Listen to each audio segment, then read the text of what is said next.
melawai.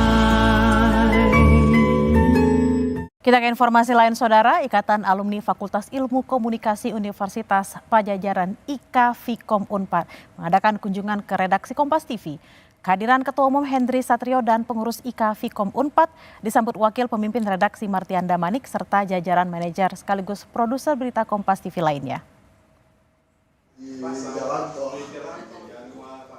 Ketua Umum IKA Fikom Unpad Hendry Satrio mengungkap diskusi bersama Kompas TV banyak membahas soal persoalan komunikasi efektif di tengah kondisi dalam negeri dan global yang sangat dinamis.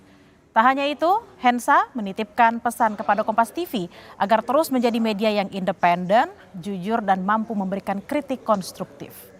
Kedepannya, IKA Fikom Unpad berharap dapat membangun kerjasama dan menjaga komunikasi efektif dengan Kompas TV sambil terus menciptakan inovasi bagi bangsa. Sebetulnya rakyat itu butuh pesan-pesan komunikasi, perlu juga update-update dari pemerintah tentang maksud dan tujuan setiap program yang dilakukan oleh pemerintah. Supaya apa? Dengan masyarakat tahu maksud dan tujuan program-program pemerintah, pasti akan ada dukungan dari rakyat kepada pemerintah.